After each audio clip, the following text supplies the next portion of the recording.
రక్షకుడైన యేసుక్రీస్తు నామములో ఈ కార్యక్రమాలు వీక్షిస్తున్న మీ అందరికీ హృదయపూర్వకమైన వందనాలు తెలియజేస్తున్నాం. దేవుని మహాకృపను బట్టి పరిశుద్ధ లేఖనములో నుండి పరిశుద్ధ గ్రంథం బైబిల్లో ఉన్న దేవుని వాక్యాన్ని మనం ధ్యానిస్తున్నాం. యెషయా గ్రంథం 49వ అధ్యాయము అది 16వ వచనాన్ని చదువుతున్నాం. చూడుము, నా అరచేతుల మీద నేను నిన్ను చెక్కుకొని ఉన్నాను. ఈ వాక్యములో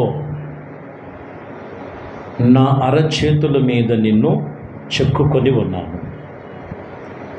దేవుని మాటలో చూడుముని నా అరచేతులో నిన్ను చెక్కుకొని ఉన్నాను. ప్రభువు యెహోవా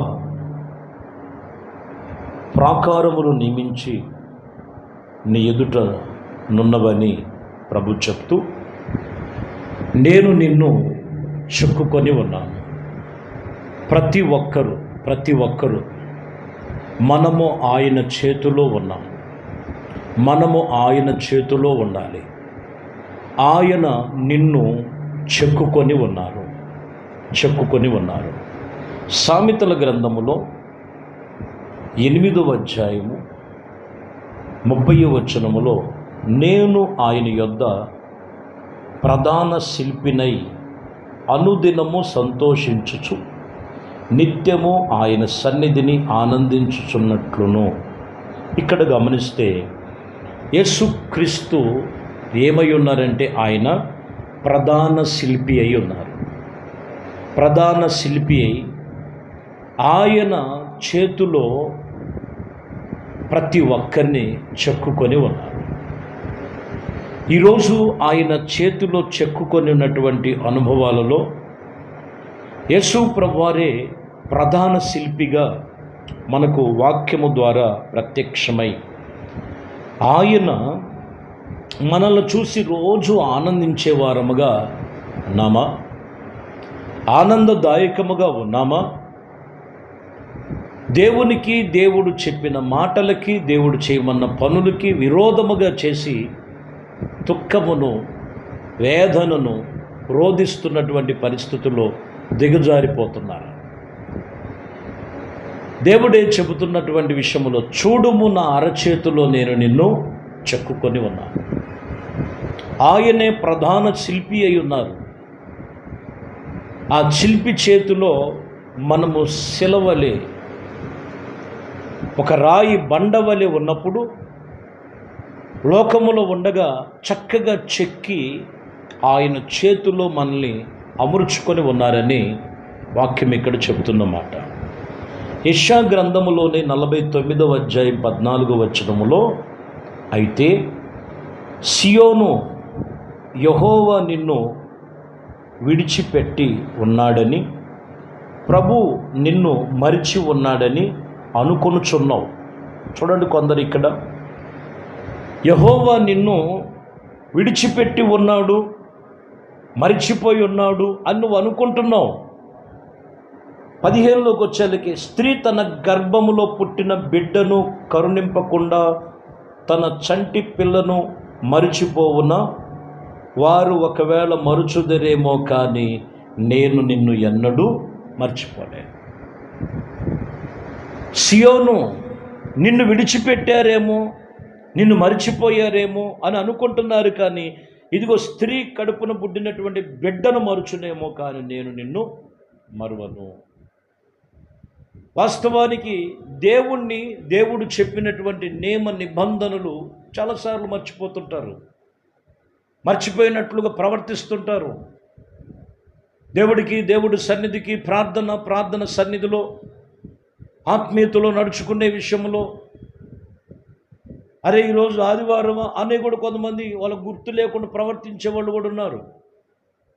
అరే ఈరోజు ఉపవాస దినం పెట్టారు, ప్రార్థన, అరే ప్రార్థనలో దేవుని సన్నిధిలో మర్చిపోయే స్థితి. అసలు నేను ప్రభువుని నమ్ముకున్నాను, రక్షణ పొందుకున్న, బాప్టిజం పొందుకున్న స్థితి కూడా కొంతమందికి జ్ఞాపకం ఉండదు. వాళ్ళు చేసేటువంటి క్రియలు అలా ఉంటాయి. ఒకవేళ నువ్వు మరుచునేమో కానీ నేను నిన్ను మరవను, నేను నిన్ను నా అరచేతిలో చెక్కుకొని ఉన్నానంటాడు. ఆయన నిన్ను ఎన్నడూ మర్చిపోయే దేవుడు కాదు. కీర్తన గ్రంథములో 115 కీర్తన 12వ వచనం, యెహోవా మిమ్మలను మర్చిపోలేదు, ఆయన మిమ్మలను ఆశీర్వదించి, ఆయన ఇశ్రాయేలును ఆశీర్వదించును, అహరోను వంశస్థులను ఆశీర్వదించును. ఆయన ఎప్పుడు మర్చిపోలా. ఆయన జ్ఞాపకాలలో ఉన్నారు.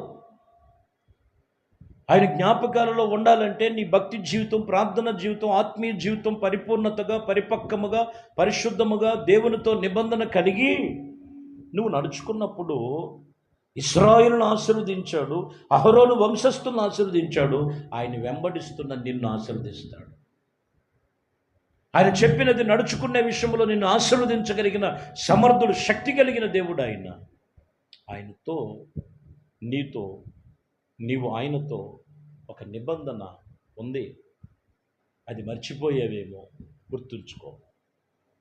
కీర్తన గ్రంథములో 137 కీర్తన 5వ వచనం, యెరూషలేమా నేను నిన్ను మరిచిన ఎడల నా కుడి చెయ్యి తాను నేర్పరిని మరుచుననుకొనెను. చూస్తాగా, కుడి చేతితో చేసిన ఆ పని మర్చిపోయిన వాడిని అవుతాను.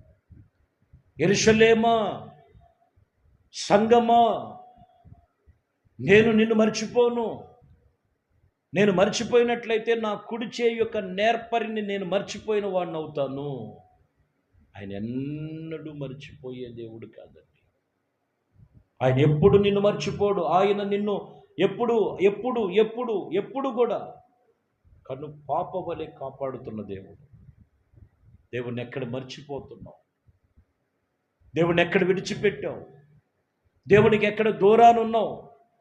దేవునికి ఎక్కడ విరోధముగా చేస్తున్నావు? దేవుని కాదని, వాక్యము కాదని, పరిశుద్ధత కాదని ఎక్కడ పడిపోయి ఉన్నావు? లే, ఆ దొంగ ఊబిలో నుండి, ఆ నాశనకరమైన గుంటలో నుంచి నువ్వు లెగిసి గొవ్వ ఎగసి వచ్చినట్లు ప్రభునందు ఆసక్తితో ఆశపడి ప్రాణముగా నీ వస్తే తృప్తిపరిచి ఆయన చేతుల్లో నిన్ను చెక్కుకొని ఉన్నాడు. ఆయన నిన్నెన్నడూ మర్చిపోయే దేవుడు కాదు.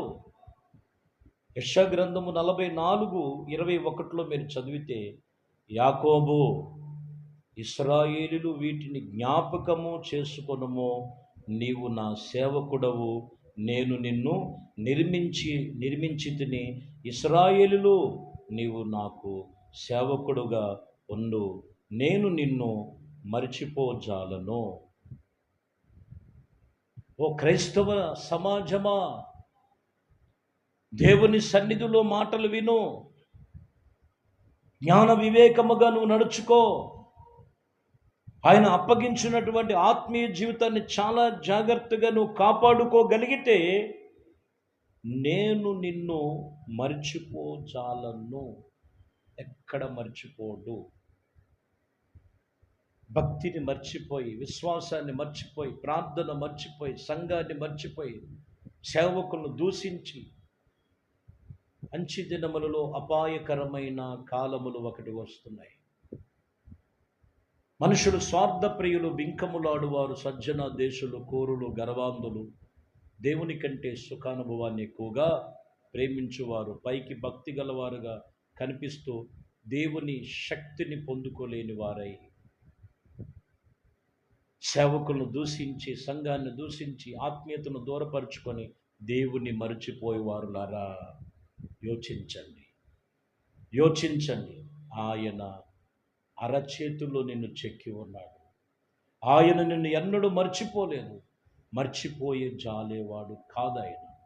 కాబట్టి ఎక్కడ నువ్వు ఆయనకి దూరముగా ఉన్నావు, ఏ విషయములో దూరమై ఉన్నావు, ఏ విషయములో మర్చిపోయావో ఒక్కసారి జ్ఞాపకం చేసుకొని దేవుని సన్నిధిలో ప్రార్థనలో ఏకీభించండి. ప్రార్థన చేద్దాం.